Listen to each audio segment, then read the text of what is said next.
Hey, my name is Fan Fantasy, or you can call me Fan, and I mainly cover tactical and immersive games. And today we're back with part 2 of the interview with John, who is a qualified Leopard 2 tank gunner with the Canadian Armed Forces. If you haven't seen our first video, make sure to check that out because part 2 is a continuation of our full interview. Don't forget to leave a like if you enjoyed this video and to subscribe. Make sure to check out his channel called The Real Armor Guy. With that said, let's continue on with this interview. Since you have personally experienced the Leopard 2, what are some things that you personally admire about the tank? The speed and the admiration that people have for the vehicle. Everyone like whenever I see the Leopard 2 in like some sort of like firepower video, and people talk about how the Leopard 2 is like the best tank in the world and they wish they can do it. It's a very intimidating machine, Hmm. and when people talk about it, it makes me feel proud of what I do. I still am proud of what I do. Uh, you know, and the speed, what kid that's 21 years old, 22 years old doesn't love going fast in a tank and like literally running over everything in sight? No one. No Hmm. no kid would say no to that, right? So when people ask me what do I do for work, there's people that I've met, like when I go back home and I go to Lakeshore and I see all these nice homes and I'm there with my wife, Yeah. and they're talking about what they do and they're like multimillionaires or they're like good people still. It's just this, striking up conversation. Like, what do you do? And I'm like, well, I'm in the army and I'm a tank gunner. All of a sudden, it's like there's I just bring it up like, oh yeah, I'm in the army. Oh, what do you do in the army? I'm a tank gunner. All of a sudden, there's like a spotlight, right? Yeah. And it's like they want to know everything, right? They're like, "Oh my god, what's it like in there? What is there AC?" The most common question I get is there AC? Yes. And they're still surprised by my answer Hmm. every single time. And you know what? Like, my admiration for the vehicle is the admiration that I get from doing my job. And honestly, I know this may sound a little egotistical, but everyone talking about like my job, right? Talking Yeah, about when yeah. you see the calf talk about tanks and post it on their Instagram, and seeing how everyone's like foaming at the mouth to be in this vehicle, it gives me such a just such a high. Speaking about like how you're like a tank gunner and all that, and people are dreaming of being able to drive or operate the tanks, like, is it difficult in the CAF to be a qualified tanker? I wouldn't say it's extremely difficult. I would say it's definitely a process. So you got to do your basic and then your DP1, and this is only for Reg Force people, right? So Hmm. you like the reserve force maybe might get a tasking with a tank squadron. I've seen it happen. I've seen them get tank quals. It can happen. The reg force is more than likely going to get it Right. first before the reserves. Um, but you have to do your DP1, right? You got to do your armored crewman course, and then you got to go to a regiment that has tanks, right? Hmm. So once you do that, you're probably going to get a tank qual, and that's like there's only two places to get them, and that is Gagetown, New Brunswick, and Edmonton slash like Wainwright if you go Strathcona. Right. So if you got to go to those two regiments and you will get a tank qual. So it's not hard. It's just the process to get to that tank qual is, long and gruesome, right? But once you get past that growing pain, once you get to the regiment and once you get to those vehicles, you will get that qualification. And even before you get that qualification, you'll still be able to work on that vehicle. Like, if the guys are pretty cool, you know, they'll show you inside the vehicle. They'll show you inside the tank. Mm. They'll let you start it. I've done it with DP1s and some new guys at the squadron. They get there and they don't have a tank qual, so we'll let them start the tank or like show them around. It's our pleasure. It's our Right. pleasure to show them. They should be excited to be on a tank. That it's a very small world. The tanker world in Canada is very small, right? We Right. only have 80 operational tanks, and it takes 4 people to crew it plus everything else. Let's say each squadron has 120 people, right? Hmm. It's a very small world. It's just under 1,000 people that work with tanks in the Canadian Armed Forces, right? And that Right. seems like a big number, but compared to the 90 to 95,000 that are actually in the CAF, it puts it into perspective, Yeah. right? So don't lose faith by those numbers. Like, have hope, and I'm telling you, at some point of your career, if you go to a place that has tanks, 100% guarantee you will get a tank wall. Hmm. All right. So in terms of training with the Leopard, like, do you do a lot of combined arms training and readiness. In terms of the Canadian Armed Forces, like we're not like a huge army compared to like our neighbors down south or some of the European nations. And so, depending on the scenario and training, like what roles do our tanks play? So our role as a tank squadron is to defeat the enemy through aggressive use of speed and firepower, right? Mhm. So we're still very aggressive with our tanks. A tank's role will never change. Um, it more changes once you get into theater and you start taking casualties. Um, because we can't really take on the losses as, let's say, America or Germany with our tanks. We only have 80 of them. So Yeah. if we lose a squadron, uh, that's a huge thing. That's a very big thing. It doesn't Mm. seem very big in terms of numbers, but it's a big thing for the CAF. Yes. So we still use the tanks as they were designed to do in terms of like destroying things that the infantry can't, things that are too tough for the infantry, and then finding holes in the enemy's front line and then exploiting them, flanking, uh, destroying tanks, obviously. So we still act as a traditional tank squadron, uh, but just with less numbers. So and yeah, that's tanks are always going to be tanks. We don't Right. try to really change it much. Okay. And like, do you do a lot of combined arms training with the infantry or other support elements and units in that? At least 1 to 2 times a year we do in terms of like level 4 to level 5 training. Maple Resolve is the biggest one we do with artillery. You got some you got some alpha jets going. You have infantry battalions there, two infantry battalions. Um, so Americans were there this year. The Brits were there. Um, so and I yeah, we do it all the time in terms of like how often we need to do it. And when I do it, or when we do it, it's fantastic. Like it's really cool to see everyone doing their jobs and seeing what they're actually doing and hearing it over the radio, how the actual battle is forming as you're going through the stages, right? As you're going Hmm. from phase line to phase line, you're hearing what the radio chatter is like. I mentioned that you do some trainings of like combined arms training, but do you guys do a lot of tank versus tank situations in the Canadian Armed Forces? And how? Maple Resolve is the only one that we do it with. I was gonna say Maple Resolve. You usually have Americans there with their tanks like Abrams and Bradleys, but they weren't there this year. In terms of like their Abrams and Bradleys, they had just Humvees, and we had our Lavs. It was a very cut down X, Hmm. um, but we still did some sort of tank versus tank in terms of Lavs. So they would kit their Lavs out like tanks and make it look like a tank, Oh. and then we would have tank battles. So you talked about Maple Resolve. That's like one of the biggest trainings here in Canada. I guess what are some of your memorable moments in that training? So one of the most memorable parts, and I'll never forget this, was the first day Maple Resolve, like the first week. We just went on. We came off of 6 hours notice to move, that turned into 2 hours notice to move, that turned into 1 hour notice to move, and then turned into all right, pack your stuff, let's go. So we're like, all right, game on. So my warden looks at me and he's like, all right, John, game on, let's go.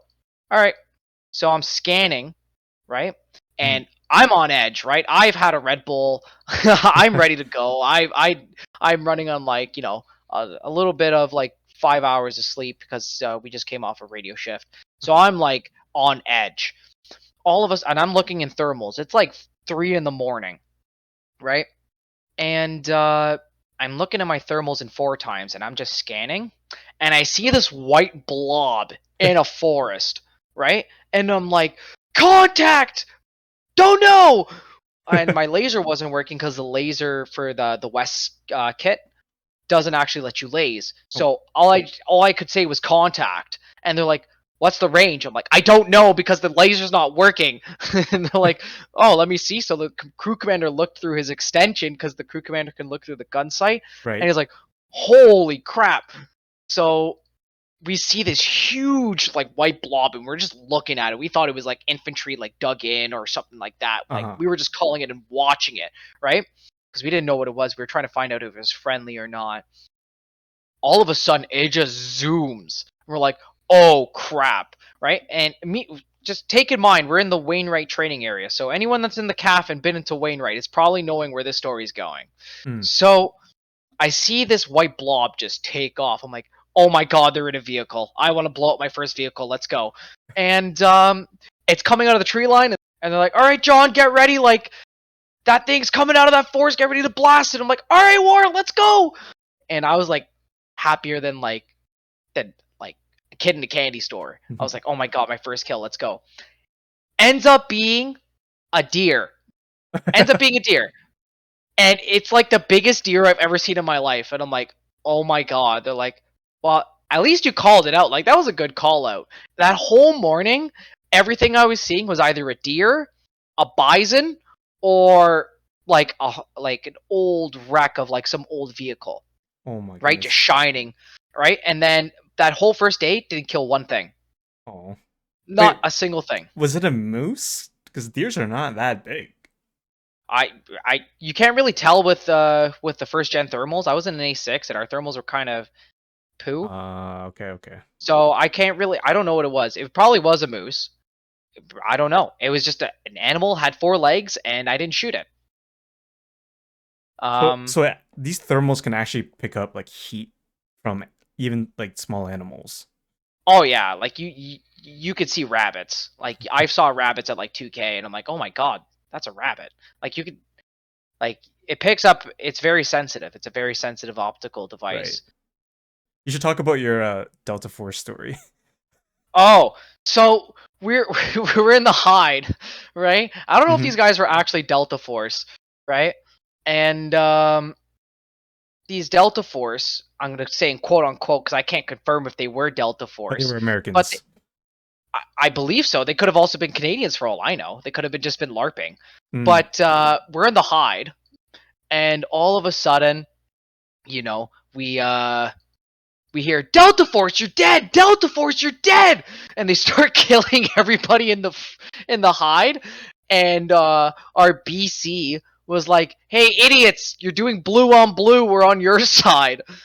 And they just kept killing everybody. So we ended up whacking them with the ACAC, and we killed a whole team of Delta Force, and it was fantastic because they were just like cheating and not wearing their vests, and then we had an OCT come out of nowhere and said, "No, you guys are very dead. You just walked in on a tank squadron." Oh, so you actually killed a whole bunch of Americans, pretty much. Basically, yeah. How did that feel? Honestly, we thought it was pretty funny. We were just like, but I mean, who screams in the middle of a forest at like 2 o'clock in the morning? Like, I just got out of my tent. I was on radio shift, and all I hear is Delta Force, you're dead. Delta Force, you're dead. And I'm like, man, they're like 600 meters away from me. And then you just hear a machine gun go off, and you're like, oh, they're all dead. Okay, I'm going back to sleep now. Okay. I guess yeah. Like as a tanker, like have you worked with other nations before? I'm sure you have in the Maple Resolve training, and have you done like joint trainings with the Leopard? No. I have friends that have at my squadron, but I personally have not. And I wanted to. I know some guys back in the day did some stuff with the Danes, even with some Germans. That's something I really wanted to do as well. But COVID really screwed with that, and we couldn't really do a lot of the cool things that a lot of my peers could do. But I'm still hopeful for the future to do some cool joint training with some of the guys, and that would be pretty cool because the Americans seem like pretty cool dudes, like at least the ones that I've worked with.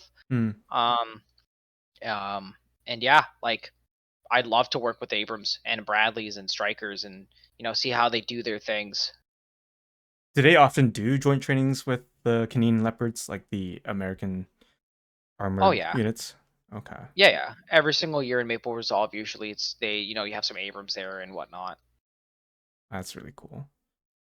So if the Leopard didn't exist, like which tank would you crew in?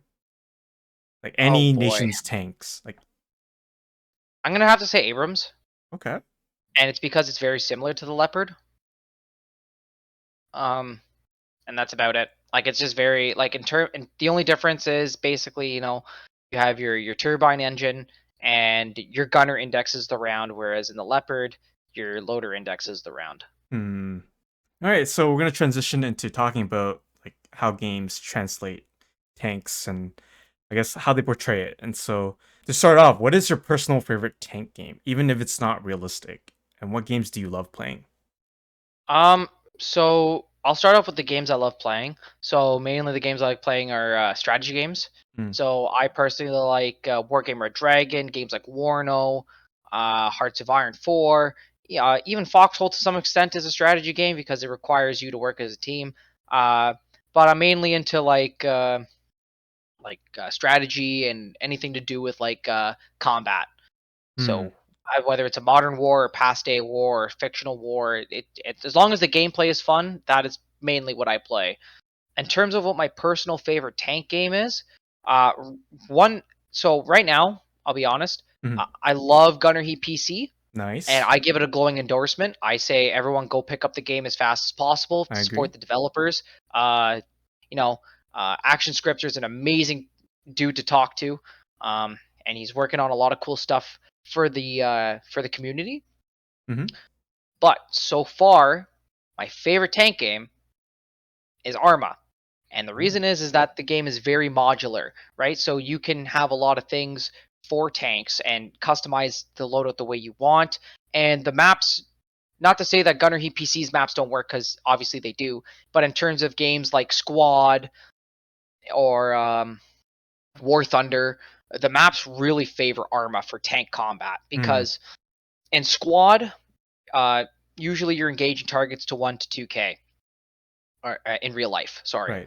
Right. In Squad, you're not going to get that. In Squad, you're not going to engage a target, 1 500 or one past 1k is kind of pushing it, because it's either the game engine or it's just like it feels like someone just put a whole bunch of like Vaseline all over the screen and you just can't see two Yep. feet in front of you sometimes. And it gets really annoying because you should be able to.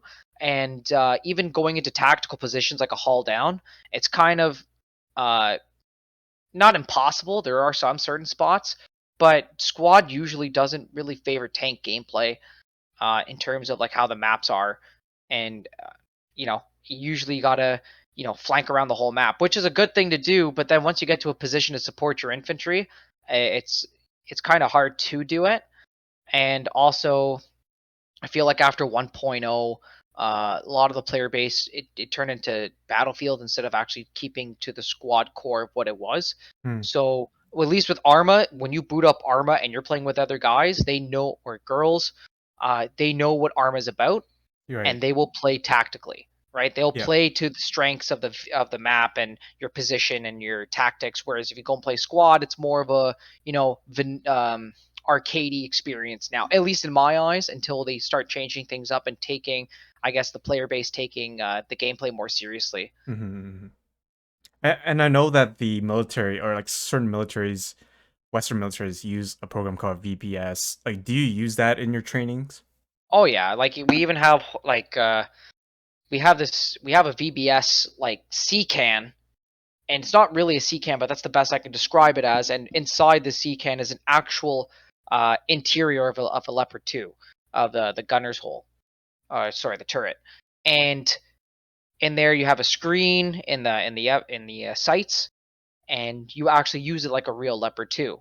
The Okay. only difference is that you spawn things in, and it's more for training, and it's not really used for um, like competitions or anything like that. Yeah. Like maybe other countries use them for competitions or whatever, but it's mainly training.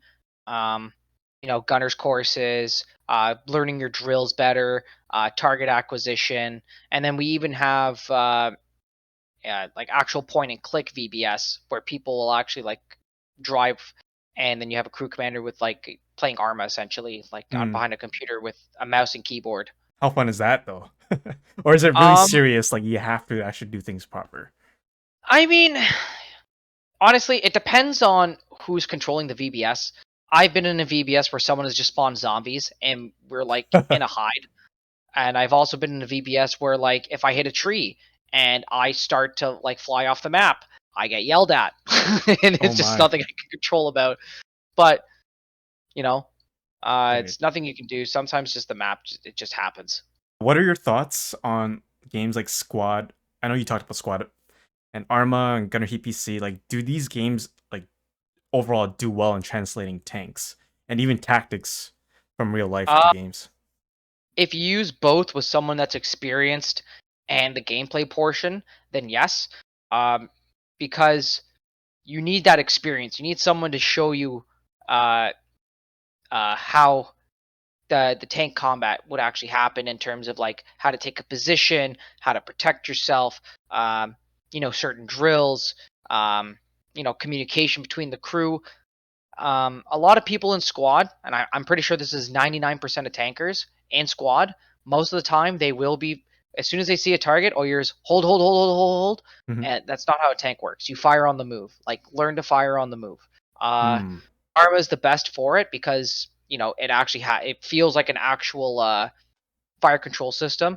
I feel that if you combined all the games sort of into one, um, then yes, you can translate it realistically, but you also need someone to guide you. You Right. need people to guide you on how to do things properly, and then like we do it all the time. Like the newer generation, that's even my generation, um, that comes in, they go into the VBS lab and they learn how to drive. It translates so easily for them, and then they actually learn the process of doing it, Hmm. right? So then when they actually get to a vehicle, it's less stressful because it's like, okay, this makes sense because I did this in the VBS lab, and then they just translate it to a real world, right? Right. So there is a legitimate training value to be had when you're playing VBS or even Arma. Like Hmm. people that just play Arma and do tank stuff, and they're actually learning the proper way. They're actually getting tactical training. Oh, Like nice. obviously not to the extent of like the military, Right. but if they're getting someone that knows what they're doing and they're showing them properly how to use a tank and getting positions, uh, in some sense they are getting some sort of training out of that. All right, so that's it for this interview. Once again, I'm with John, who's a qualified Leopard 2 gunner with the Canadian Army. And on YouTube, he's known as the Real Armor Guy, which I encourage you all to check him out. And so that's it for this interview. Make sure to leave that like if you enjoyed it and to subscribe to stay up to date. So thanks again, John, for being part of this interview, and I hope you have a good day. And perhaps we'll invite you on some future videos and for some tank trainings. Thank you for having me, and it was fantastic. Thank you. And I'll see you guys on the next video. Stay blessed.